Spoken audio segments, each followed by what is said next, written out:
귀한 찬양 감사합니다. 하나님이 큰 영광 받으신 줄 믿습니다. 오늘은 맥주 감사주일입니다.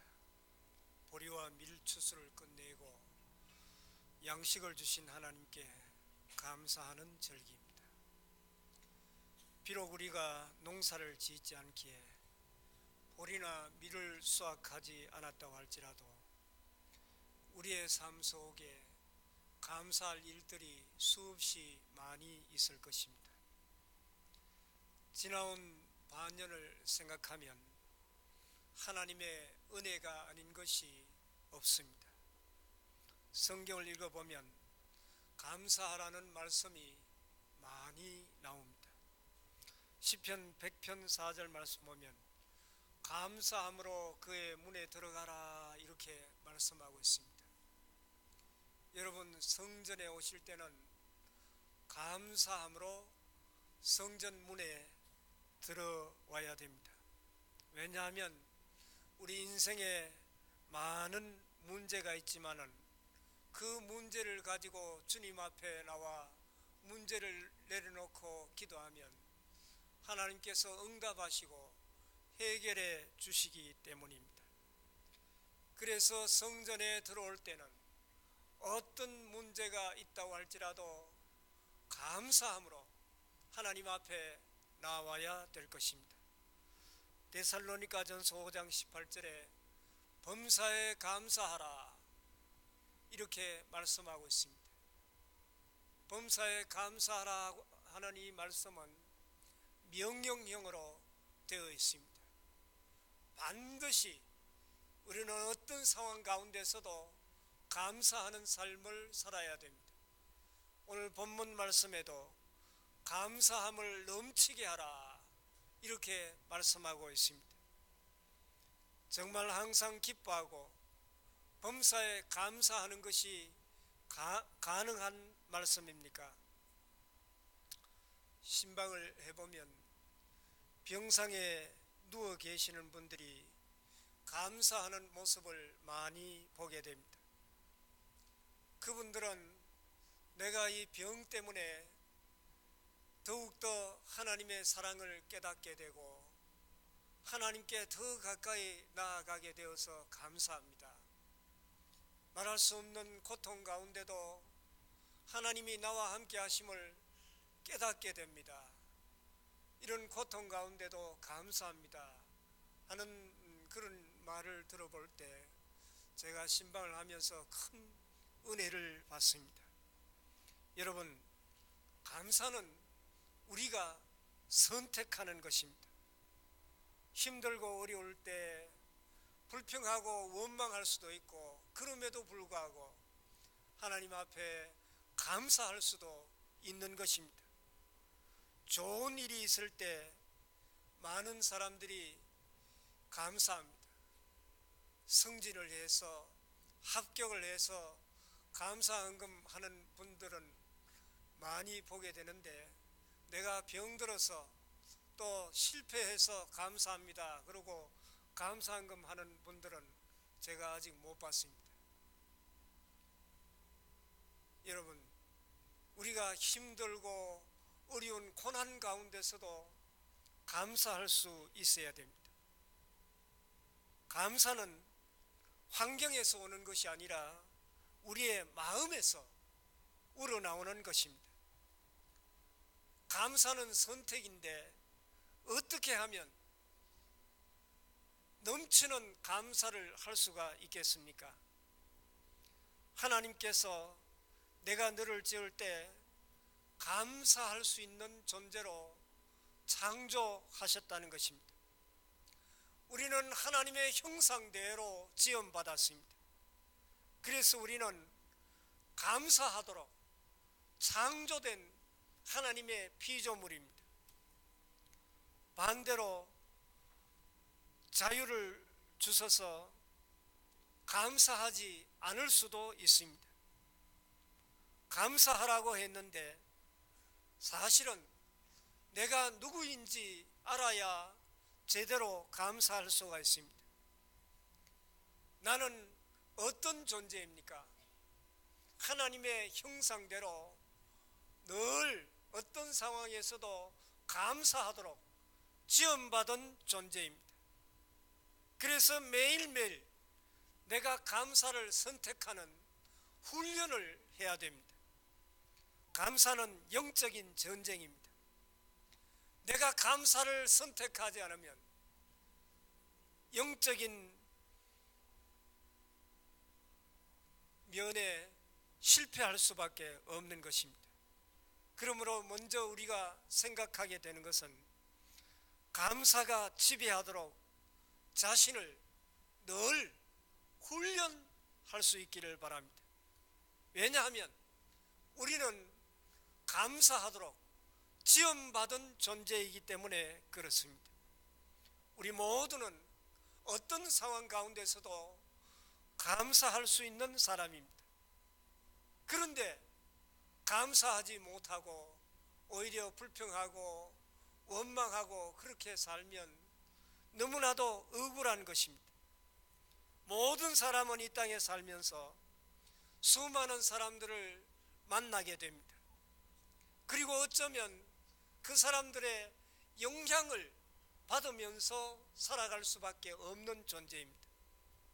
우리 예수 믿는 사람은 우리를 사랑하시고 우리를 구원해 주시는 하나님을 만났습니다.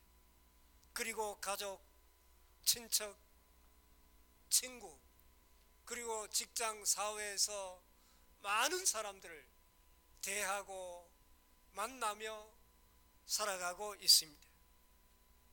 하나님을 빼놓고 내가 만나는 모든 사람들은 크게 두 부류로 나눌 수가 있습니다. 하나는 늘 어떤 상황에서도 감사하며 살아가는 감사 문화권에 있는 사람이고, 또 어떤 부류는 어떤 상황에서도 불평하고 원망하며 살아가는 사람입니다. 아버지는 어떤 상황에서도 감사하며 살아가는 사람이고, 어머니는 어떤 상황에서도 늘 원망하며 불평하는 그런 사람이라고 가정해 볼 때, 이 두 사람은 한 가정에 살아가면서도 서로 영향력을 주고받을 수밖에 없는데, 그런데 더 강력하고 큰 것이 이기게 됩니다. 여러분은 감사하며 살아갑니까? 아니면 어떤 상황 가운데서도 늘 불평하며 살아가는 사람입니까? 부부 중에 한 사람은 감사하고 한 사람은 불평하면 세 사람 쪽으로 끌려가게 됩니다. 남편이 불평의 사람으로 물들 수도 있고, 반대로 아내가 감사의 사람으로 바뀔 수도 있습니다. 그런데 아빠도 불평, 엄마도 늘 불평하며 살아가는 그 가정의 자녀들은 어떻겠습니까? 20년, 30년 늘 아버지, 어머니가 불평하며 살아가는 집에 자라난 아이들은 불평이 몸에 배어서 자라납니다. 입만 열면 자식도 원망하고 불평하고 부정적인 그런 생각으로 가득 찰 수밖에 없습니다. 그 집에서 감사가 나오는 것은 십자가의 은혜 외에는 불가능한 것입니다. 그런데 오늘 성경 말씀 보면 그리스도 예수를 주로 삼았으니 그 안에서 행하되 그 안에 뿌리를 박아라, 이렇게 말씀하고 있습니다. 우리가 예수 그리스도를 나의 구주로 삼았다면 얼마나 놀라운 은혜요 축복입니까? 그러므로 우리의 입술에 늘 감사하고 찬송이 울러 퍼져야 됩니다. 예수님은 감사밖에 없는 분입니다. 예수님은 빛이시기 때문에 어두움이 조금도 없습니다. 20년, 30년 늘 불평하며 불평의 문화 속에 살아난 사람도 예수님께 접붙임을 받는 순간부터 감사의 사람으로 바뀌게 됩니다. 우리는 감사의 삶을 살아가도록 복을 받은 사람입니다. 여러분 생각해 보십시오. 내가 예수 믿고도 하나님의 구원의 큰 은혜를 받고도 늘 불평하며 원망하며 살아가고 있다면 얼마나 억울한 삶을 살아가는 것입니까? 더군다나 내가 불평의 문화 속에 살면서 자식을 불평의 자식으로 길러낸다면 불행 중에 불행이요 큰 비극이 아닐 수 없습니다. 저는 우리 모두에게 감사의 영향력을 끼치며 살아갈 수 있기를 바랍니다. 왜냐하면 감사하라고 하는 주님의 나무에 우리가 접붙임을 받았기 때문입니다. 우리의 입술에서 불평이 나오지 않도록 늘 자신을 훈련해야 됩니다. 우리가 교회에 어떤 봉사를 하든지 기쁨으로 감사함으로 해야지 불평하며 남을 원망하며 그렇게 봉사해서는 안 됩니다. 불평하려고 하면 아예 봉사하지 않는 것이 자신에게 유익이 됩니다. 여러분의 말 한마디가 그 공동체를 불평의 문화로 몰고 갈 수 있습니다. 그래서 불평이 그 공동체에 쌓이게 되면 망하는 길밖에 없는 것입니다. 여러분, 감사는 내가 선택하는 것입니다. 환경에서 나오는 것이 아니라 마음에서 그리스도에게서 나오는 것입니다. 저와 여러분의 인생 가운데 감사의 영향력이 넘쳐 우리를 만나는 모든 사람들이 감사할 수 있는 그런 은혜가 있기를 바랍니다. 불평하는 사람들을 만날 때 거기에 동조해서 함께 불평하고 원망하고 스스로 망하는 그런 일이 없기를 바랍니다. 오히려 불평하는 사람을 감사의 사람으로 바꿀 수 있는 그런 영향력 있는 믿음의 성도가 되시기를 바랍니다. 예수님은 마가복음 4장에서 씨 뿌리는 비유의 말씀을 하셨습니다. 농부가 씨를 뿌리는데 어떤 씨는 길가에 떨어지고 어떤 씨는 돌짝밭에, 어떤 씨는 가시덤불에, 어떤 씨는 옥토에 떨어져서 30배, 60배, 100배 열매를 거두었습니다. 씨가 떨어진 곳은 말씀을 받는 사람의 마음이라 그랬습니다. 길가에 떨어진 씨가 어떻게 되었습니까?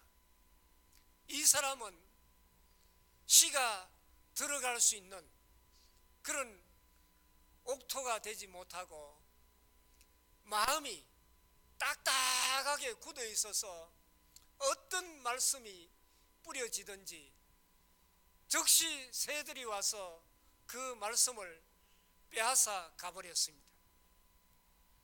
새들이 와서 말씀을 빼앗아 갔다는 것은 사탄이 와서 그 말씀이 뿌리를 내리지 못하도록 말씀을 빼앗아 가버렸다는 것입니다. 내가 불평하고 원망하는 마음을 가지는 순간에 사탄이 그 말씀을 빼앗아 가버립니다. 그래서 평생 열매 맺지 못하고 불쌍한 비극적인 삶을 살아갈 수밖에 없는 것입니다. 저는 여러분들을 만나서 너무나도 감사하고 행복한 삶을 살아가고 있습니다. 여러분 감사합니다. 그런데 사사건건 불평하면 그 사람은 불행하게 되고 추해지게 됩니다. 생각해 보십시오. 하나님은 우리 모두가 범사에 감사하라 이렇게 명령하고 있습니다. 우리 모든 사람들이 감사하며 살아갈 수 있도록 그렇게 창조하셨습니다. 그런데 사탄은 감사하지 못하도록 어떤 상황 가운데서도 불평하도록 그렇게 우리의 마음을 빼앗아 가버립니다. 우리 모두 감사의 거룩한 영향력이 흘러 넘치게 되기를 바랍니다. 불평하는 사람에게 흡수당하지 마시기를 바랍니다. 불평하고 늘 원망하는 사람을 가까이 하면 나도 모르게 부정적으로 불평하는 그런 사람이 되어버리고 맙니다. 우리의 마음속에 감사가 흘러 넘치면 내가 만나는 모든 사람들이 감사에 젖어들게 만드는 것입니다. 우리 자신을 감사하도록 훈련하십시오. 왜냐하면 우리는 감사하도록 창조된 존재이기 때문에 그렇습니다. 그래서 그 다음 말씀을 보면 골로새서 그 다음에 3장 15절을 보시기 바랍니다. 그리스도의 평강이 너희 마음을 주장하게 하라. 너희는 평강을 위하여 한 몸으로 부르심을 받았나니 너희는 또한 감사하는 자가 되라. 너희는 또한 감사하는 자가 되라. 저와 여러분 안에 감사가 넘칠 때 따라오는 것이 바로 그리스도께서 주시는 은혜와 평강입니다. 감사하게 되면 마음의 염려와 근심과 두려움, 걱정이 다 사라지고 주님이 주시는 참된 평안이 넘치게 됩니다. 그래서 이 감사와 평강은 함께 가는 것입니다. 평강이라는 단어를 이렇게 설명할 수가 있습니다. 내가 1억을 가지고 있는데 3천만 원을 잃어버리게 되었습니다. 그러면 마음은 아프지만은 이 어려움을 잘 극복할 수 있는 힘이 있습니다. 왜냐하면 내가 가지고 있는 것이 더 많기 때문에 그렇습니다. 평강이라는 것은 내 인생에 어떤 불안과 또 풍랑과 고통과 염려가 왔을 때 그것을 이길 수 있는 힘이 있을 때만 평강을 누릴 수가 있습니다. 여러분이 가진 소유로 참된 평강을 누릴 수가 있겠습니까? 세상의 모든 것을 다 가졌다고 할지라도 죽음 앞에서는 그 모든 소유가 아무런 소용이 없습니다. 죽음 앞에서 내가 가진 소유 때문에 평강을 누릴 수가 없는 것입니다. 그러나 예수 믿는 사람은 죽음 앞에서도 평안할 수가 있습니다. 왜냐하면 우리 주님은 죽음보다 더 크신 분이기 때문입니다. 그리스도의 평강이 너희 마음을 주장하게 하라. 누가 그 평강을 가질 수가 있습니까? 바로 우리 주 예수 그리스도이십니다. 주님은 요한복음 14장 27절에 이렇게 말씀하고 있습니다. 평안을 너희에게 끼치노니 곧 나의 평안을 너희에게 주노라. 내가 너희에게 주는 것은 세상이 주는 것 같지 아니하니라. 너희는 마음에 근심하지도 말고 두려워하지도 말라. 여기에 보면 내가 너희에게 주는 것은 세상이 주는 것 같지 않다. 세상이 주는 평안은 가지면 기쁘고 평안을 누리지만은 잃어버리면 더 큰 좌절감과 고통이 따라오게 됩니다. 그러나 주님이 우리에게 주신 평강은 그 어느 누구도 그 어떤 것도 빼앗아갈 수 없는 참된 평강을 우리에게 주신다는 것입니다. 환난이 오고 고난이 오고 풍파가 온다고 할지라도 주님이 우리에게 주신 그 평안은 그 어느 누구도 빼앗아갈 수가 없습니다. 사도 바울은 빌립보 4장 6절 7절 말씀에 아무것도 염려하지 말고 오직 모든 일에 기도와 간구로 너희 구할 것을 감사함으로 하나님께 아뢰라. 여기에 말씀 보면 모든 일에 나를 염려하게 하는 모든 것들을 하나님 앞에 가져와서 감사함으로 하나님께 아뢰라는 것입니다. 그러면 7절에 계속 보면 그리하면 모든 지각에 뛰어난 하나님의 평강이 그리스도 예수 안에서 너희 마음과 생각을 지키시리라. 하나님께서 참된 평강을 허락하여 주시고 하나님께서 우리의 모든 문제를 해결해 주신다는 것입니다. 이 빌립보 4장 6절 7절 말씀은 골로새서 3장 15절 말씀을 풀어주는 말씀입니다. 평생 너희 가운데 감사함을 넘치게 하라. 염려가 올 때, 어려운 시험이 다가올 때, 고통이 올 때 이 모든 것을 주님 앞에 가지고 와서 감사함으로 아뢰기만 하면 주님께서 우리에게 문제를 해결해 주시고 참된 평강을 허락하여 주신다는 것입니다. 아무리 염려가 와도 하나님 앞에 늘 감사하며 기도하는 사람은 내 인생의 염려의 미래가 감사와 축복으로 바뀌게 되는 것입니다. 그래서 두 번째로 우리에게 주시는 말씀은 내 삶의 미래가 기도할 때 하나님의 응답 안에 있음을 믿을 때 감사가 넘치게 된다는 것입니다. 골로새서 3장 16절 17절 말씀을 보시기 바랍니다.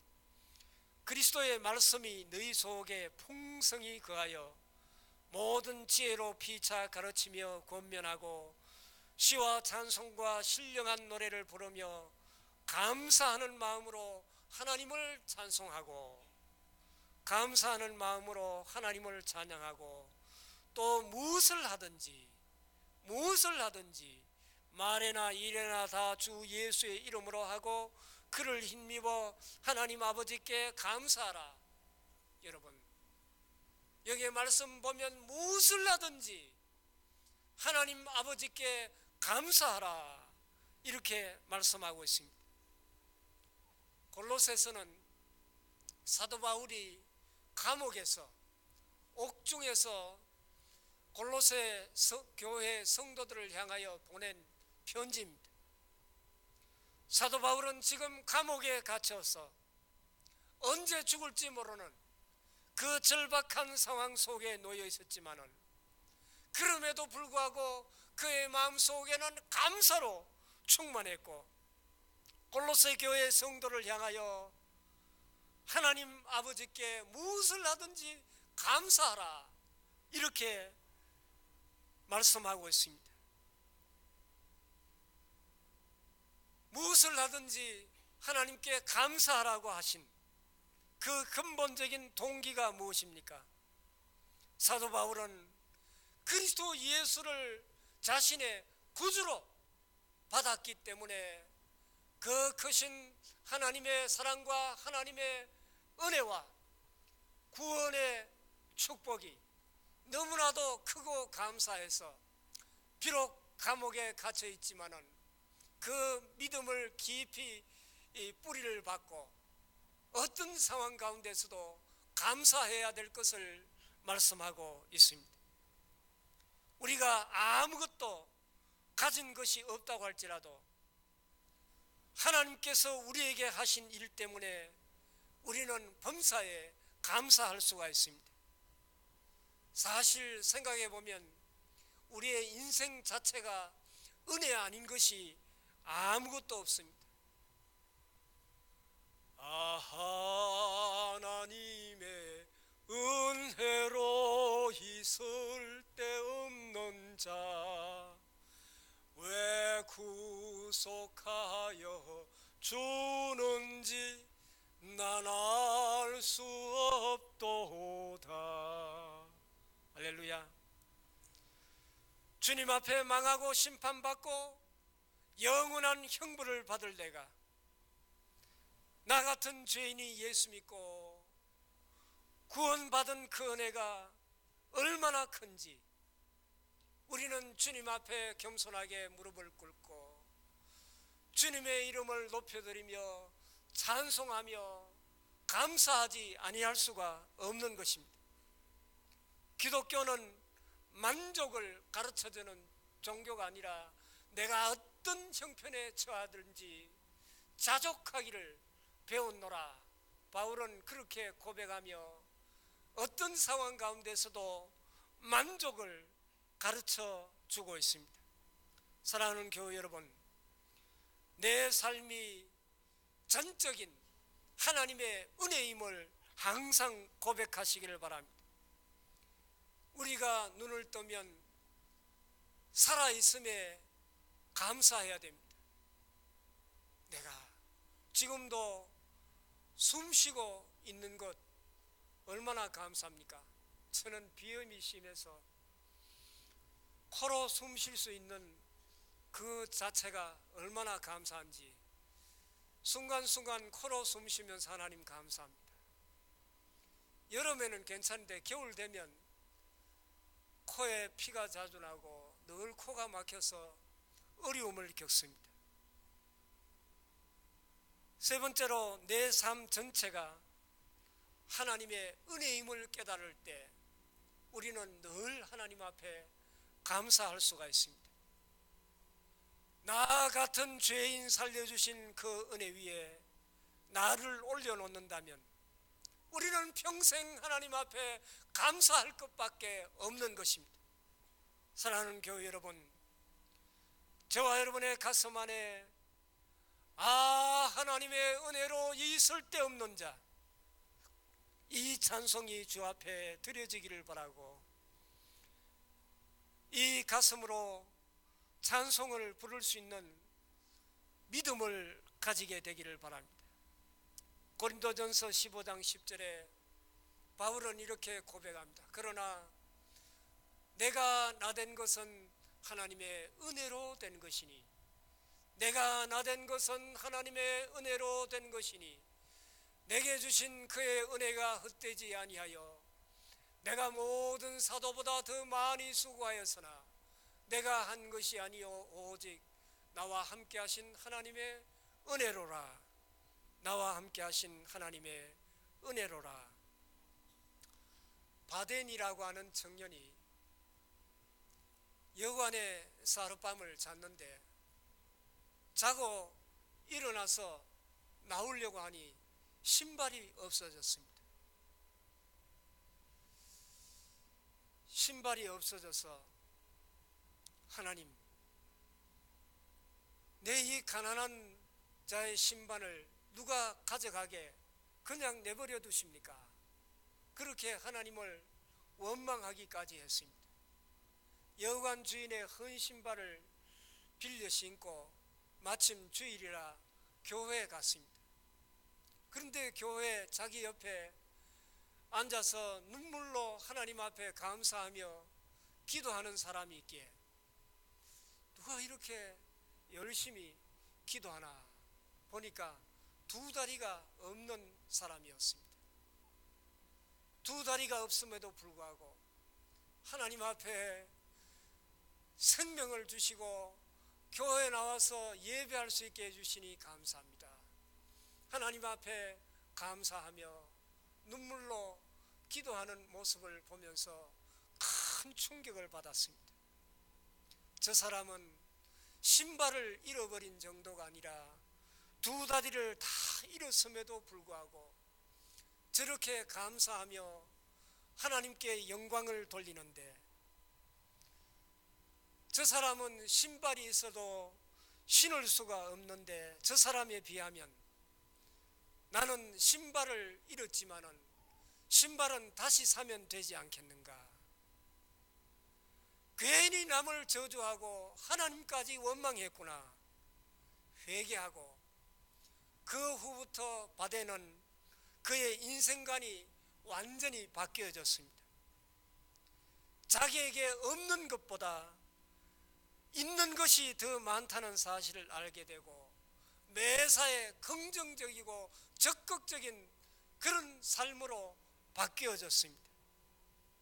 이렇게 긍정적으로 살아가다 보니 독일의 재무장관까지 되었습니다. 우리는 내게 없는 것보다 있는 것이 훨씬 더 많습니다. 그러므로 불평과 원망 대신에 항상 감사가 넘치는 그런 삶을 살아야 할 것입니다. 이제 한 해 절반이 지나갔습니다. 생각해보면 모든 것이 하나님의 은혜였습니다. 지난 반년 동안도 많은 일들이 있었습니다. 사랑하는 이를 떠나보내기도 하고 육신의 질병으로 고통을 당하기도 했습니다. 때로는 경제적인 어려움을 겪기도 했습니다. 계획했던 일들이 숲으로 돌아가 실망하기도 했습니다. 때로는 가까운 사람을 통해서 상처를 받고 마음이 아파 울기도 했습니다. 그러나 오늘 우리는 이 자리에 주님 앞에 나와 감사의 예배를 드리고 있습니다. 절망 가운데서도 우리와 함께 하시는 하나님의 그 크신 은혜와 사랑을 느꼈습니다. 우리를 위로해 주시는 주님의 음성을 들었고 우리를 일으켜 주시는 주님의 손길을 보았습니다. 우리를 불러 하나님의 귀한 자녀 삼아 주시고 우리에게 영원한 생명을 주신 하나님께 감사하지 아니할 수가 없습니다. 우리를 위로하시고 항상 우리와 함께 하시고 우리를 도우시는 하나님의 그 크신 사랑을 우리는 감사해야 할 것입니다. 날마다 우리의 걸음을 인도하시는 하나님께 더욱 감사할 수 있기를 바랍니다. 말씀에 따라 믿음 위에 굳게 서서 감사함을 넘치게 하는 우리 모두의 삶이 될 수 있기를 바랍니다. 사랑의 하나님 감사합니다. 지난 반년 동안 여러 가지 어려운 상황 가운데서도 저희들을 지켜주시고 보호하여 주시고 인도하여 주신 아버지 하나님의 그 크신 사랑과 은혜를 진심으로 감사합니다. 우리의 삶 자체가 감사요 은혜임을 이 시간 고백합니다. 우리가 어떤 상황 가운데 처해 있다고 할지라도 불평하고 원망하기보다는 감사를 선택하여 불평에 사로잡히지 않고 감사로 내가 만나는 모든 사람에게 거룩한 영향력을 끼치는 저희들이 되게 하여 주시옵소서. 범사에 감사가 넘치는 삶을 살아가는 우리 모두가 되게 하여 주옵소서. 예수님 이름으로 기도하옵나이다. 아멘.